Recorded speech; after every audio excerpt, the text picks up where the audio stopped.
hearing your voice, opera is certainly within reach. Thank you. So gospel is what I heard. Yes. I like to dabble in the both of them. Yeah. So absolutely wonderful range, beautiful tone. Thank you. And just an amazing control. Thank you. As well. Thank from you. From the very high loud to the very high soft. Thank to you. Thank you. Yeah, just the control. Thank you. It's just very impressive. This episode of the Ampéritif Podcast is produced and distributed by Be Connected, a social media management firm in Northeast Wisconsin.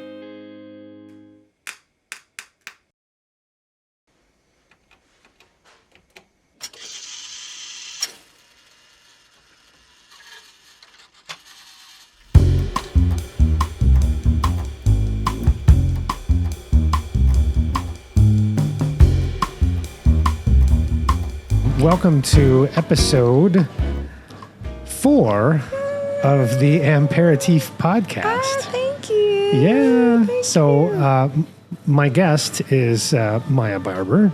Hello. So Mya, how do you spell your last name? Barber, like the barbershop. B-A-R-B-E-R. Correct. Yeah. Okay. So one of the programs had it spelled B-A-R-B-E-R-E. Was it the native way or It local might, way? yeah, it might have been like I think that was the Estonian program, and so maybe that's how they would spell barber in Estonian. So Yeah, it's always spelled different ways. yeah, okay. So I got really confused when I tried to do a little bit of research, and I was searching the internet, and I'm like, I wonder if that E should really be there. No, it's not supposed to be there. So anyway, yeah. So the E. I did drop the E and Thank continued you. my research. So we'll talk more about that in a little bit. So I would love to know what you found. I'm going to keep you waiting. So anyway, episode 4 of Ampéritif Podcast. So Ampéritif is a play on words, sort of. So aperitif, have you heard that word before? No, I have not. If you look at the bar here behind us, do you see the bottles of red liquid? Yes. There's one called Aperol. Uh-huh. That is a type of aperitif. Oh. So aperitif is a word for a kind of a sweet drink that you have before a meal. Oh. Yeah, and it's sort of intended to be an appetizer. Oh, wow. So I added the M in Ampéritif for 2 reasons. Ampéritif.com is available. So that was the first reason.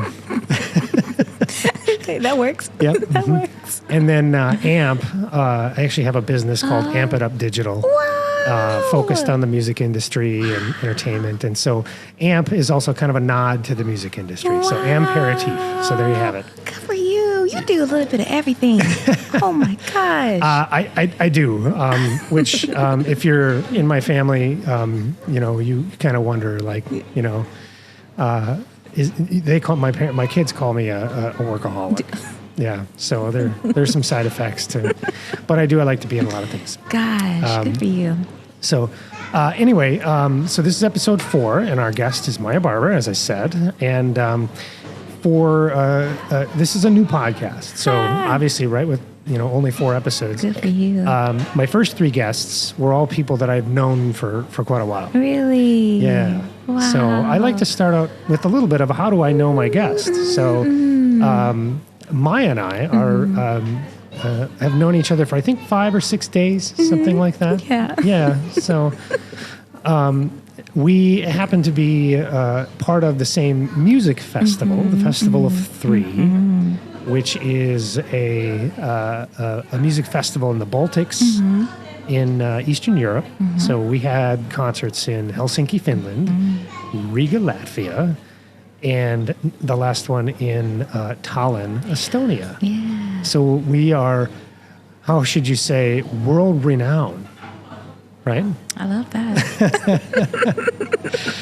And so Mya, the lovely Mya, was, I would say, the headliner of this event.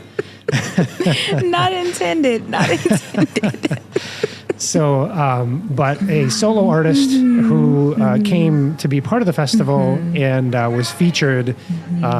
You did a few solo pieces, but then you also did a combined piece with combined choirs. And so just a joy to listen to, joy to watch perform. Thank you. In a little bit, remind me, I'm going to maybe share one of my favorite performance moments. Okay. So, but Ampéritif, part of Ampéritif, I kind of say cocktails and conversation. So we start the first segment of every episode is a cocktail. And it's a cocktail typically prepared by the Ampéritif Podcast mixologist, Lulu, who I hired on Fiverr, by the way. What's Fiverr? Oh, it's like Upwork. Are you familiar with Upwork? No. They're websites you can hire people to do just like if you can think of something you want somebody to do and you can pay them a little bit to do it. Wow. That's what this is. So Lulu is originally from Italy. Really? And she currently lives in London. Wow. And she crafts all of these custom cocktails that we make for the show. Oh, that is so cool. Yeah. So, oh my gosh. So anyway, today's cocktail is a little bit of I'll say, an improvisation. Okay. All right. So Maya, you don't drink. I do not. So this is a mocktail. And so I'm just going to describe really briefly what's in it. It's pretty simple. It's cute. Yeah, you know what? We should get a picture of that if you don't mind. Yeah. I'm going to take this and I'm going to hold it up to the camera.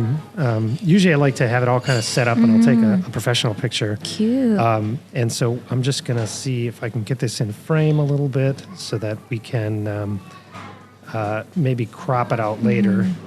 Or maybe I'll do one of those. I'll make it after the fact and take a picture. But you have to have something for Instagram and for sure. Pinterest and all of those things.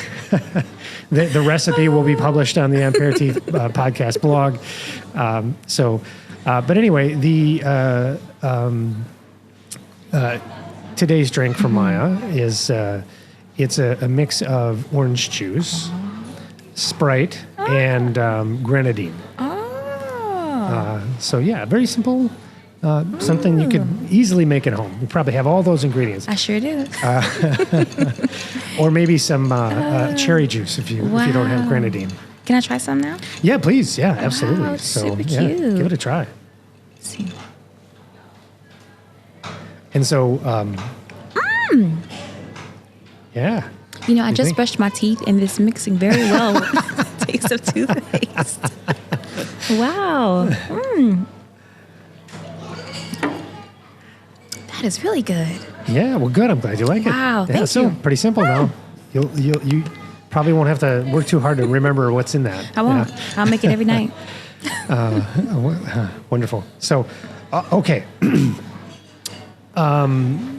So that was kind of a quick run through. We usually the cocktail is prepared on the podcast, and that's part of the deal. But we are here, as you can see, again in the hotel lobby of the hotel we're staying in. Do you know the name of the hotel? Socos something Vida. You're doing better than me. I couldn't remember. We've been in so many different hotels on this trip. And so they were gracious enough to let me use the space here in the lobby. And of course, there's a wonderful bar for a backdrop. And so obviously not in my normal set. And so I had the wonderful Ero, our bartender here in the back, who you can see wandering around there.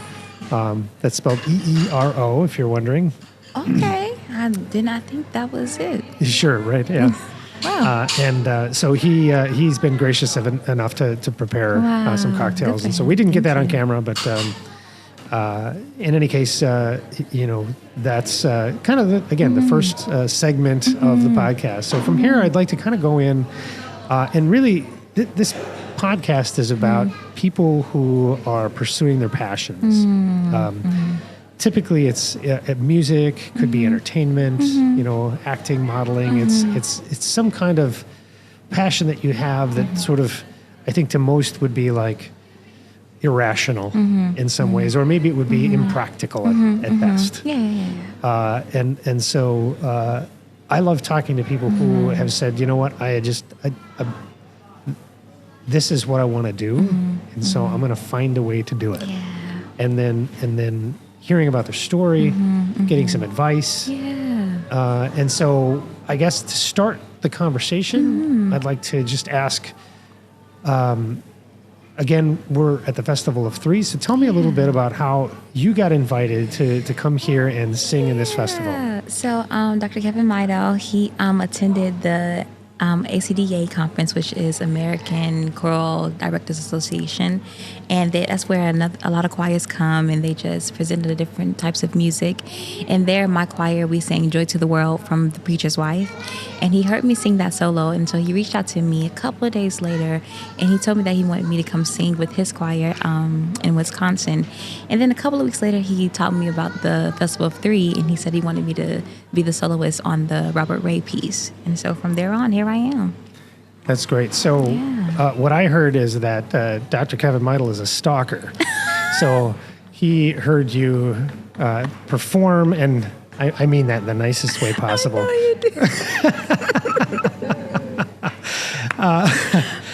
But no, he heard you perform, and he's like, I have got to find a way to get that woman into some of my performances. So which I appreciate. So it was a joy to have you performing with us. So and an honor too. Thank you. Yeah. Thank you.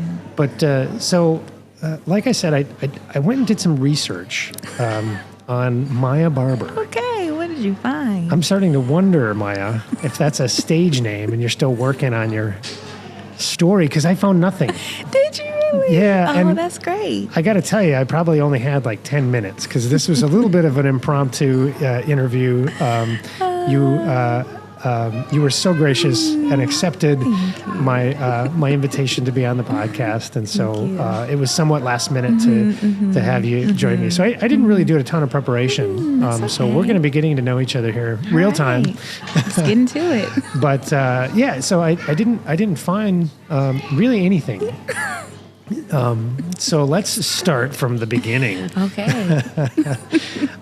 So clearly there's a passion for music, choral music specifically, because that's what I got to witness in this festival. So talk to me a little bit. How did that start? And how did that take you from those probably very early beginnings to where you are today? Well, as far as I can remember, I've always been a singer. My dad, when he was alive, I was told that he was a singer. So I believe that I got my voice from him. My mother's side of the family isn't really musical. My great-grandmother, she was a singer. My grandma was a professional opera singer way before I was born. So I guess you can say I was kind of born into it. But as far as pursuing the dream of wanting to be a singer, I would say I'm the only one to do that. And so I just always sang in church choir. In middle school, I got into school choir. In high school, I started voice lessons at 9th grade. And I just continued to put myself in positions where I can be around music because that's what I love to do.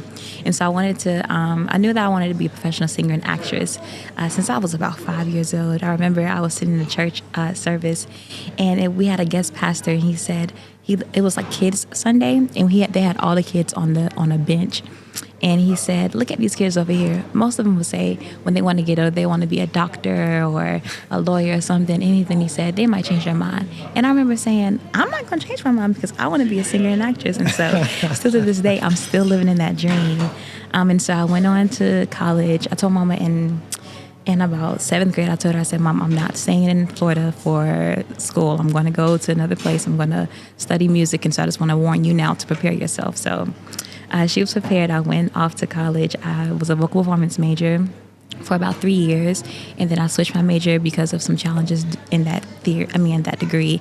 And so now I'm a human communications major with a minor in vocal performance. But throughout all of that, I've just always placed myself in places where I can be around music, more so gospel music or just any place that music that spoke to my soul. And so I just like to be around music and make sure I'm always singing. Just putting myself in positions where I can be around music and to share the gift that I have.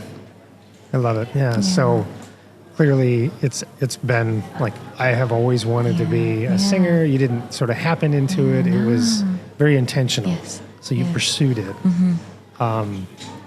And so when you told your mom, I'm going to go be a singer and an actor, did she tell you were crazy? No. No? No, not at all. No, she said you should do it. Yep. Yeah? Yeah, good for her. I mean, because I've always been just dramatic. I've always been outspoken and just the different child. And so she knew it was in me. The different child. The different child. Yeah, so we were talking a little bit earlier. You have quite a few siblings, actually. Yeah. I do. I have 7 older brothers and 3 older sisters, split between mom and dad's side. And I'm the baby of all of them, as we spoke before. My oldest sibling is about 50-something. My youngest, closest to me, is about 24. Yeah. That's crazy. Yeah, that's crazy. So are any of them musical? Not to my knowledge. I think on my dad's side, they can hold a tune, but they're not like pursuing a degree. It's not their pursuit. No, it's they might be musical, but it's not a career for them. Or yeah. So fascinating. Okay. So, but you have that history in your family. You said your grandmother was an opera singer? Now, she was an opera singer way before I was born, so I've never seen her sing it. I don't even have a recollection of her being there. She doesn't have any memories or anything, so it's just kind of like word of mouth. Sure. Yeah. So it's there somewhere in the family lineage. They do say sometimes that things skip a generation. That's very true. So maybe I think that's what happened. Yeah. So, hearing your voice, opera is certainly within reach. Thank you. So gospel is what I heard. Yes. I like to dabble in the both of them. Yeah. So absolutely wonderful range, beautiful tone. Thank you. And just an amazing control. Thank you. As well. Thank you. From the very high loud to the very high soft. Thank you. Just the control. Thank you. It's just very impressive. Actually, I recorded, as you know, I've been recording our performances, and so I have a rough cut of one of the songs that you performed. Okay. Let's see. It's escaping my memory right offhand. I think it was called Trust and Never Doubt. Am I getting the name right? Or is He Never Failed Me Yet. He Never Failed Me Yet. Okay, so Trust and Never Doubt is part of is in the lyrics, and I think when I was recording, that's how I saved the file. But anyway, so we're going to listen to that. Okay. Is this one of your favorite moments? Yes, actually, this contains one of my favorite moments. So when you were, I think it was in this song. We can watch the video and maybe see, but there was something happening with your eyelashes.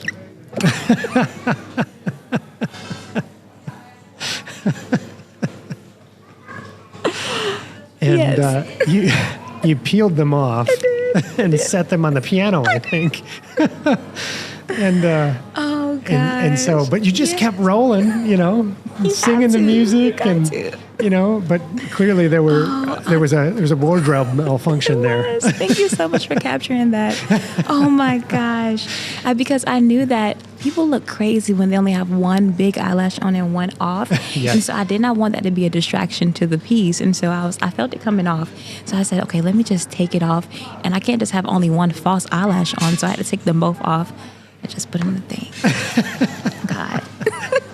And it was these 2 older women sitting in front of me, and they were just so tickled. They were laughing so hard. Oh, no. Well, so that's what I love about live music, and live performances. You never know what's going to happen.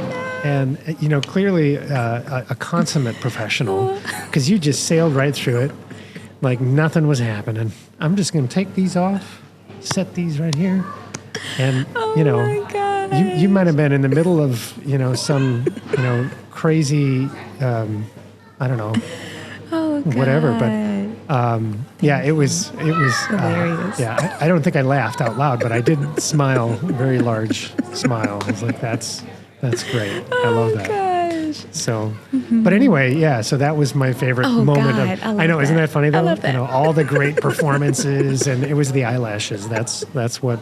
That's what I'm going to remember. I love that. Yeah. So let's take a listen. For sure. All right. So here it is. And what did you say the name of the song was? I got it wrong. He Never Felt Me Yet He Never by Felt Robert Me Yet. Ray. Yeah. Okay. So rough cut. I did no editing.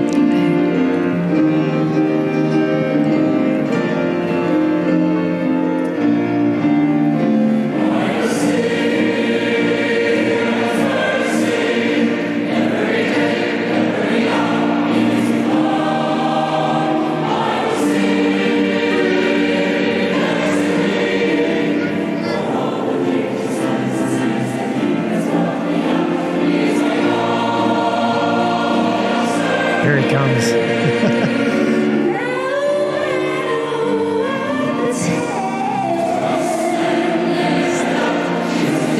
when I pulled it off? What's that? Is that when I pulled it off?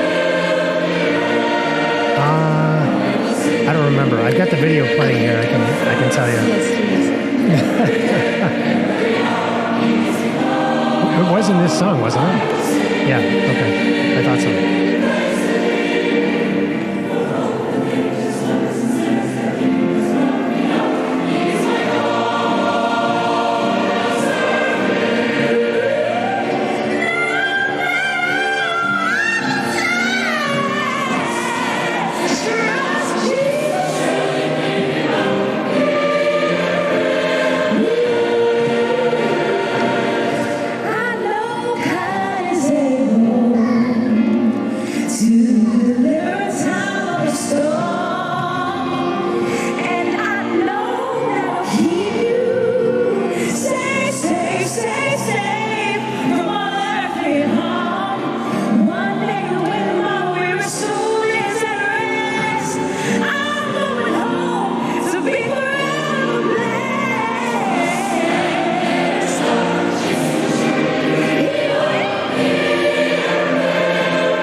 Right here.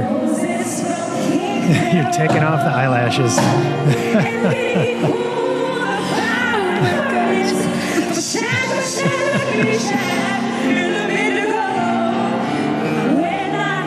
Sailing right through. Good job, Ryan.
And there it is, the rough cut.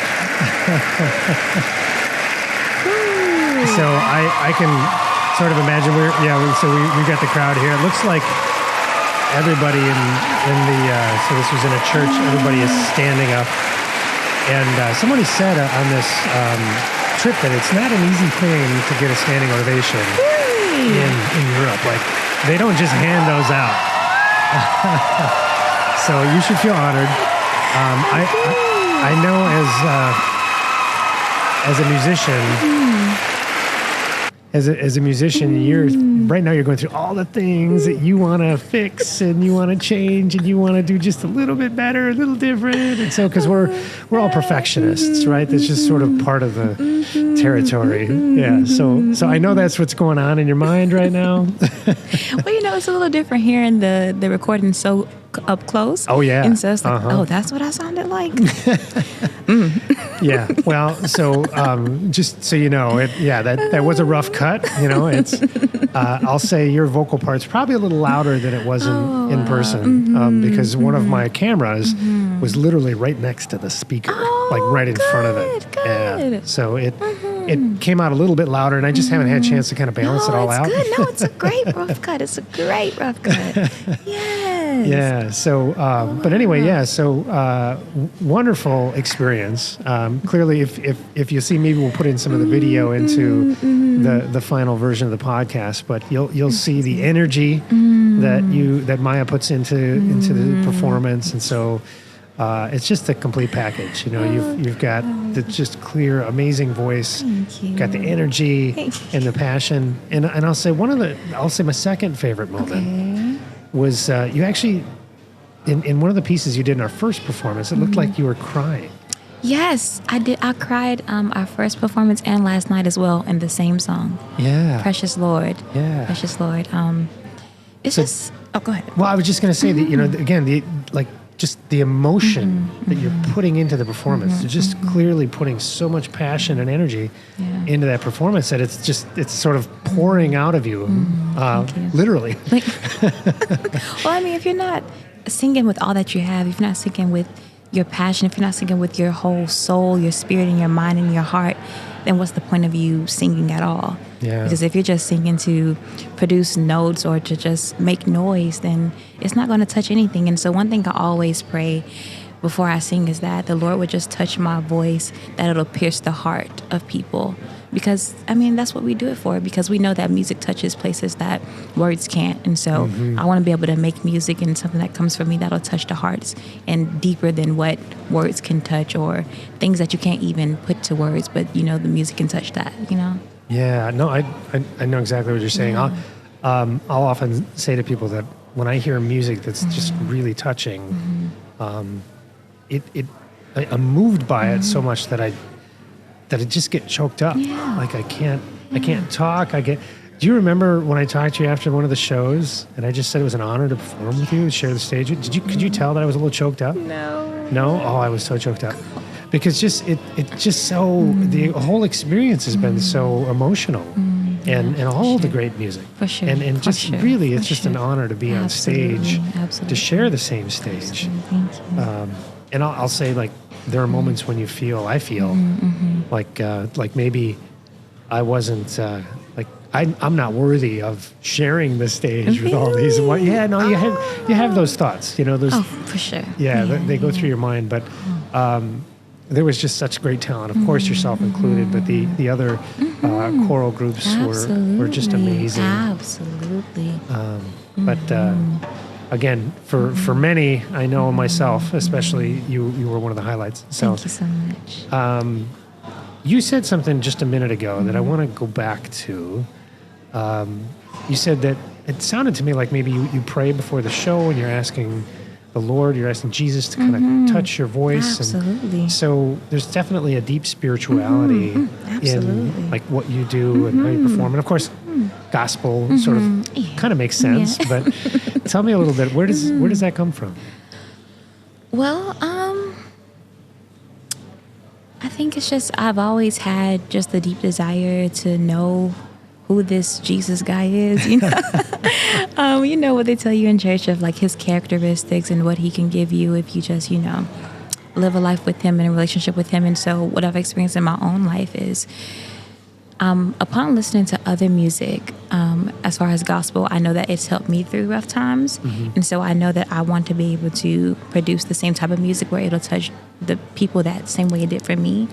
But I know that it can never come through anything that I do. I know it all comes from the power of the Holy Spirit. And so, and I know that this is a gift that he's given me. And if I don't give it back to him, or if I don't allow him to use it, then like I said before, it's just you making noise. It's just you doing nothing. And I believe that there needs to be an anointing with things that come through, because it's the anointing that touches the hearts of people. And even like they were saying, Estonia is one of the most atheist countries. Yeah. But I believe because of the power of the Holy Spirit, they were able to feel things. And so when people say that they got chills or they just felt something moving in them, I automatically know that's the Holy Spirit, because that's something that he does. And so I always pray before I sing that, Lord, I would just first I would just have an encounter with God myself, because I know that I can't think that he's going to come to y'all if I don't come to him first. And so I always pray that I'll connect with him first, that way it can flow through me, and that he just does something that only he can do,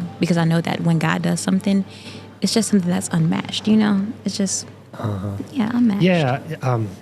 So I love the way you kind of describe the chills. Like, that's God doing that. That's God. Through me. Yes. But that's beautiful. I love that. So, and they've kind of described the very kind of really still strongly hold on to pagan beliefs here, and it's the most atheist country in the world.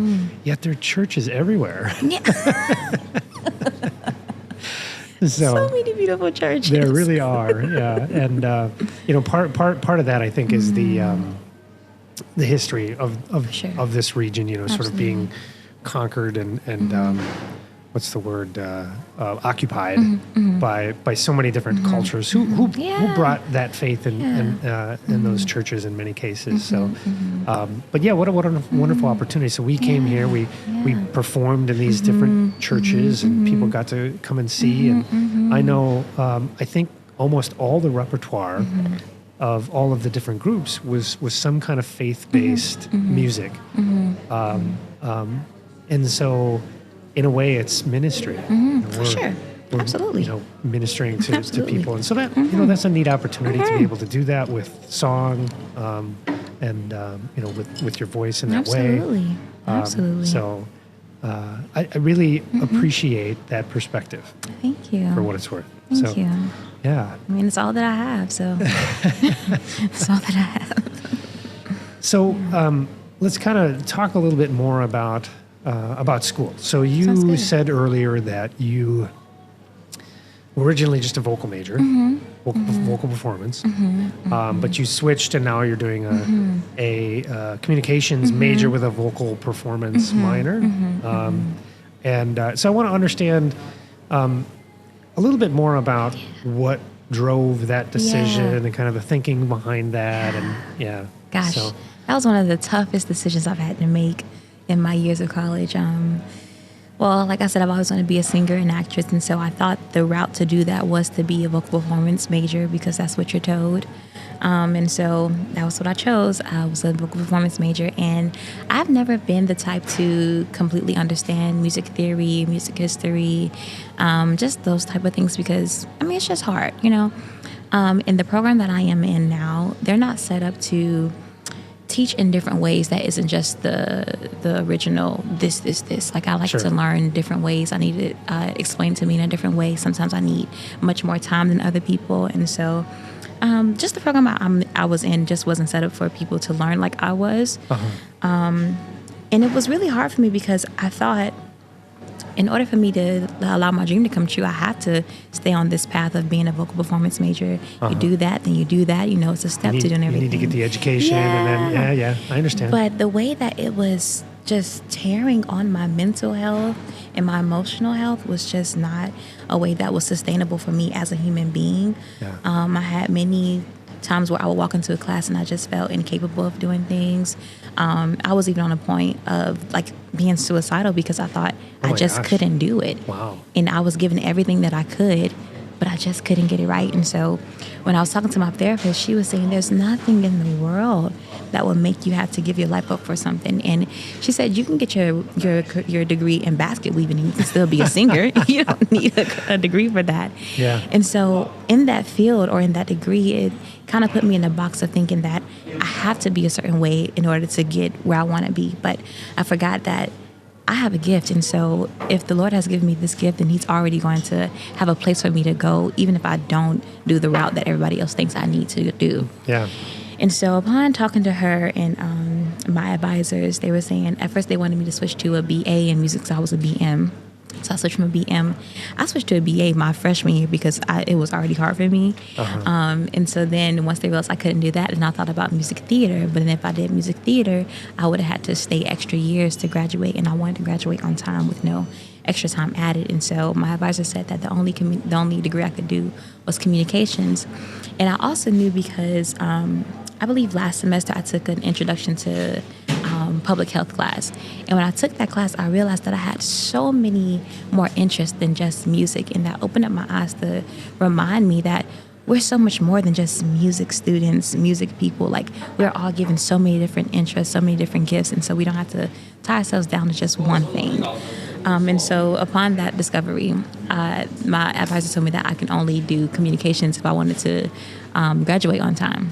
And so when she told me my options, I had sports communication, health communication, human communication. I love talking to people. If you do human communication, you can go into psychology and therapy. And I really find interest in the way that the mind works.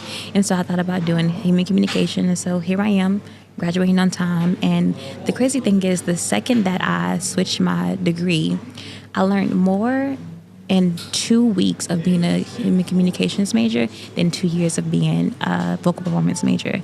And my grades went up automatically. I got Dean's List automatically. Like, everything just switched in my favor because of that one switch. And so I knew that I was in the right place. That's great. Yeah. So I really appreciate kind of knowing more about that journey, because I have to be honest, I made some assumptions. Really? I did, yeah. So I was thinking... Yeah, right. Typical guy, right? Like, just jumping to conclusions about. Well, a lot of people jump to conclusions when they don't know the story. They do. Yeah, we fill in the blanks. Yeah. And usually we make it worse than it really is. Like, that's human nature. Yeah. When we fill in the blanks, and we go to dark places. Yeah. But anyway, I'll share a couple of thoughts. I want to go back to the idea of, like, you don't need the degree to be a singer. So my dad played in a band for 40 years. It was more of a hobby, a side hustle, if you will. And whenever there was conversations about going into music as a career and going to school for music, he always had a little bit of a cynical response to that. And he said, people who can perform are out there doing it. They're not going to school to learn how. It's very true. I've heard that. So anyway, that was kind of the mentality. So when it was time for me to decide if I was going to get, a degree, I went the very practical route. I got a degree in software engineering. But music has always been music and acting and entertaining has always been kind of in my blood, so to speak. You know, and I did it for a time. I still do it, but it's more of a hobby. For me now, there was a time when it was the main thing. It was how I paid the bills. But anyway, so the conclusion that I jumped to was, well, you sort of got hit with a sort of a dose of practicality, and music is a hard business, as you know, and so you got to have a plan B. Yeah. That was sort of the conclusion that I came to. Like, you went through this sort of plan B sort of strategy, and so it wasn't that so much. No, and I hate the idea of having a plan B, because when I told my family that I wanted to be a vocal performance major, or anybody outside the family, they would be like, "Oh, what you gonna do with that?" And I'm like, "Live my dream. What do you mean?" And so I remember talking to this lady, and she was like, "You need a plan B." I'm like, "What do I need a plan B for if my plan A is going to work?" I don't need a plan B. Because when people tell me that I need a plan B, that means you have some doubt in my plan A. Sure. And if you have doubt in my plan A, which is my dream, then there's an issue right there. And so I just always hate the idea of having a plan B. But also, my best friend's mom, she talked to me and she said, it's not the fact of having a plan B, it's the fact of having something that you can, that can be kind of extra to you. Because as I said before, we all have different gifts and multiple gifts. And so there's I'm sorry to get so spiritual, but there's a parable that talks about how God gives us different seeds. And so how we have to be... how we have to feed each seed and bring it to fruition, each seed. And so it reminded me that, so like you have a seed of music, you have a seed of engineering, you have a seed of like all these different seeds, and you want to be able to feed each seed in the way that it was given to you. And so with that mindset, it's like, okay, I have a seed of being able to sing, I have a seed of being able to talk to people, I have a seed of being friendly, and I will be able to water each seed in the way that it was given to me, if that makes sense. That makes a lot of sense. Yeah. And I really love that outlook. Just kind of relating it to myself a little bit. I've always felt like there isn't any one job that I could do that would really take advantage of all of the different skills that I have, the interests that I have. And for me, part of that's always been that I'm maybe I'm a little ADD because I just like to do so many different things. And so I get sucked into all these different things, but I really enjoy doing all of those things. Yes. And there isn't any one job or career that really could kind of like feed all of that. Right. I will say entrepreneur, in the right setting has that potential because you kind of have to do everything when you're an entrepreneur. Yeah. And frankly, I think every musician is an entrepreneur. Absolutely. Absolutely. Yeah. So, all right. Well, where should we go next? Well, can I add to that is that please. You can also see that most famous people, they don't just have this one thing because we all have we all need different means of income. And so you can see with multiple celebrities that they're not just performing, but they also have skincare lines, hair care lines, like all these things because they realize that you can't just do performing, like you need other ways of income because performing isn't like a steady thing, Right. So just to add to that. Yeah, no, that's good, good perspective. And it really kind of actually really cements that point of musicians being entrepreneurs. Yeah. Because so many of them have done other types of businesses. They have. So all right. Here's where we should go next. Okay. What's next for Mya Barber? Well, I graduate in May of 2024 with my degree. I'm super excited. Other than that, I don't really have anything. I'll be going to Wisconsin in October to sing with the Badger State Girl Choir with Dr. Kevin Meidel. Other than that, nothing is on my schedule. Not as yet. So, thinking forward a little bit, when you sort of imagine, all right, I've got that degree. You clearly want to pursue this passion to be a singer, a performer, an actor. Where do you kind of like, in a best case scenario, I could imagine, that dream. Yeah. What does that look like? As of now, I would say that dream probably would be, of course, in New York, but I don't think I would want to be there because New York is too busy. But someplace where I can do a bit of Broadway, do a bit of classical if I wanted to, a place where I want to be traveling and singing gospel, maybe some old school R&B or music that I've made of my own. But definitely the dream would be to travel around the world, just singing, making some movies, some Broadway, Yeah, all right. That's the dream. Okay. So, one of the things that I saw happen here at the event is some of the sort of core personalities to the festival were drawn to you. I don't know if you noticed that. So I'm thinking of certainly Dr. Meidel. You already knew Dr. Meidel, but I'm gonna space on the name. It's Eric is his first name. Johnson. Dr. Eric Johnson and his wife and so my sense is that people really, on a subconscious level, kind of see you as something of a star. All right, bear with me here. All right. I'm listening. And maybe an undiscovered star. We'll go with that. Okay. But the point I'm trying to make is there's a certain you carry yourself very well in a performance setting. Thank you. You're also at the same time very humble. Thank you. So there's confidence there. There is I am a master of my craft, but there's also some humility. You're approachable.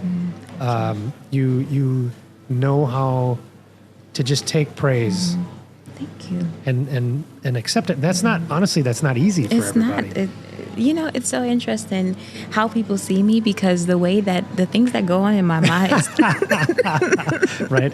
confidence is not one of the things that is on there. Well, Some probably seem humble because I'm so like, no, gosh. well, so there's a certain I think it's a different thing to be the center of attention, to be the sort of focus of all the attention. As an individual performer, I'm not the focus in this event of all the attention. A lot of times the conductors are. They're the maestro, kind of making it all happen. And then solo performers. And so in some ways, I think you share a common experience in this event because you're the focus of a lot of the attention. And what I saw was a lot of respect for people who've been in the field for decades for your talent. And so they recognize a talent in you and see you in many ways as a peer, as an equal.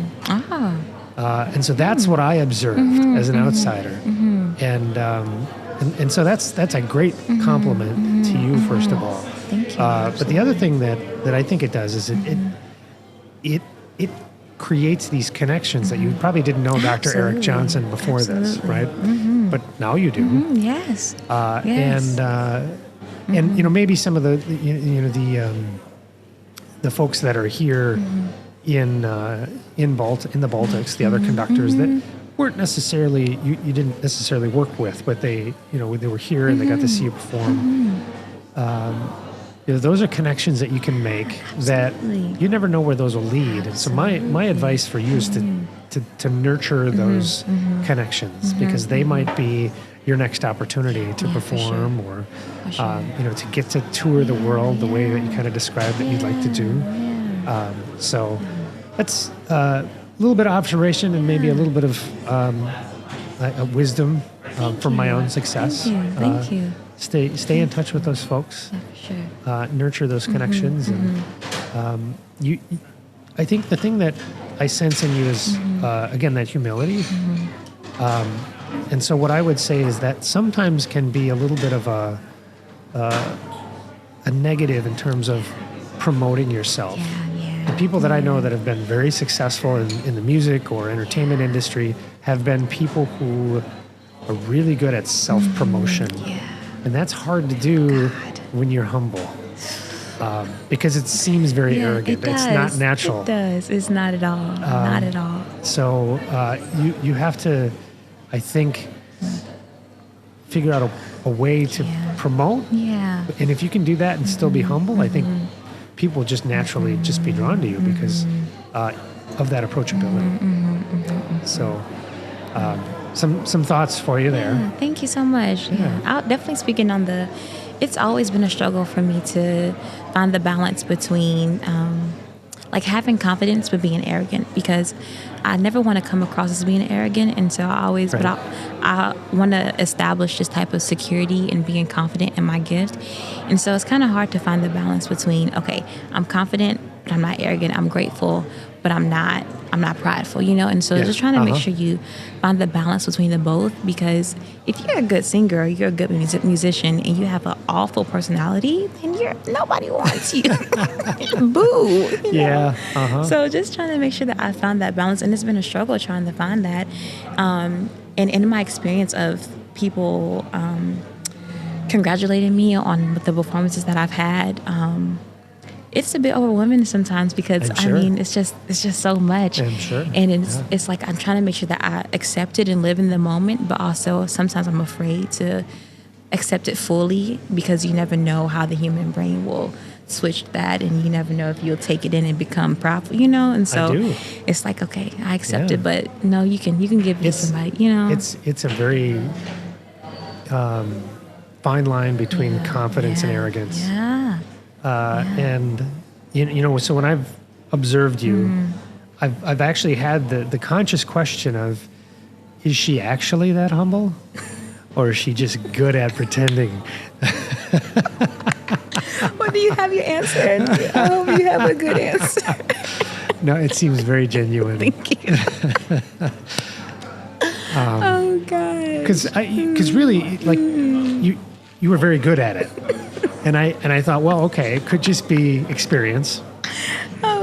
Knowing how to, walk the walk, so to speak, and be humble and approachable. But no, you actually are humble and approachable.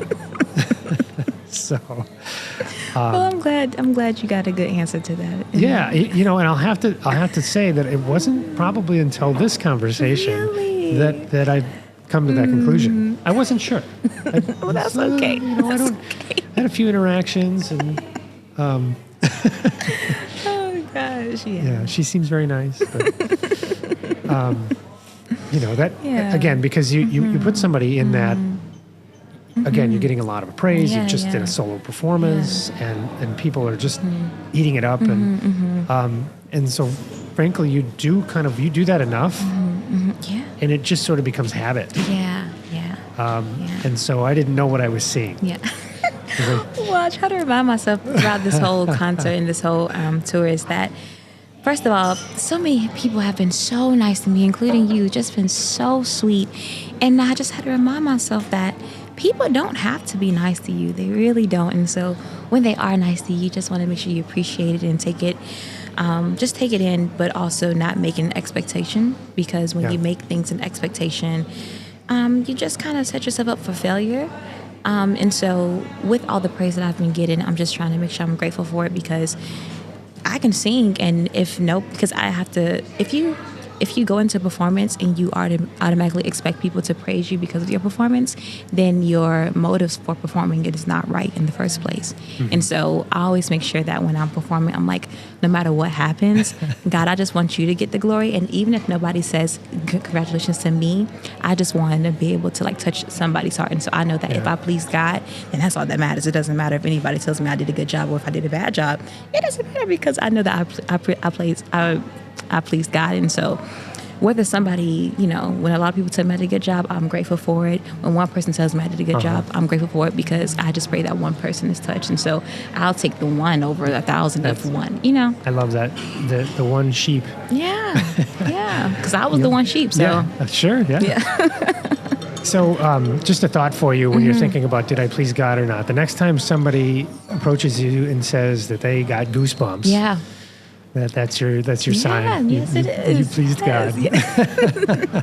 Yes. So, well, we're actually running over the time. I had kind of wanted to wrap up because I've got. You gotta take it. We've got an event to go to tonight. Yes, we do. We're going to an outdoor open air museum, and then it's the summer solstice, and so there's the midsummer festival happening. So that's going to be a lot of fun. But so I do need to wrap us up. Okay.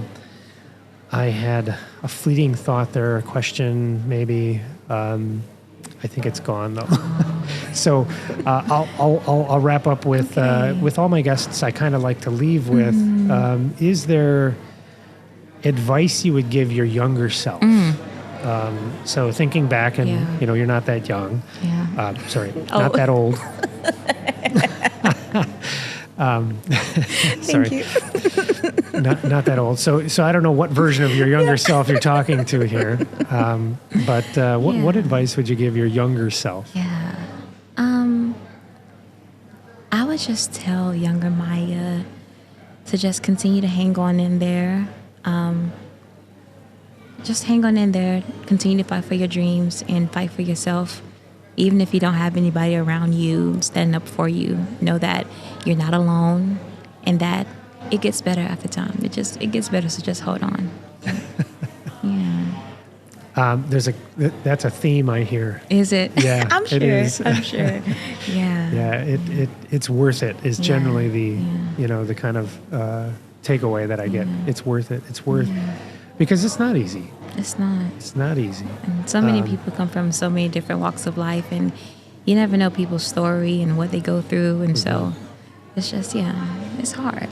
Yeah, it's hard. It is, but it's worth it. And I remembered the thought, and it sort of ties in here a little bit, but you talked about not needing the audience, but to be up there doing your thing. And one of the things I always say to people, I play like nobody's watching. Yeah. So here I'm playing the handbells, but as we talked earlier, playing the sax in a jazz band is kind of my main thing. Yeah. And people always comment how they just love to watch me. Yeah. And my joke is, well, I play like nobody's watching. Because I'm very animated when I play. I'm all over the place, and it really that's the point. I just enjoy making music, and there doesn't need to be anybody there for me to enjoy making music. So anyway, that was the point I wanted to make earlier because something you said reminded me of that. But it is worth it. Like to me, I get such a high off of making music that it makes all of the challenges and everything worth it. So hang in there is Maya's advice to her younger self. It's worth it. It gets better. And we can end with that. So thank you so much for coming on the show, Maya. And when you do come to Wisconsin, if I have a show, but you will. I would love to have you come to one of my shows. I'd love to come to your show. If nothing else, I'd love to have you over. You can meet my family just come and enjoy some time together if time permits. Yes. Thank you so much. Yeah, you bet. All right, with that, we're going to sign off. So see ya. Thanks for watching. Thanks for listening. And I hope you come back for episode 5 and beyond.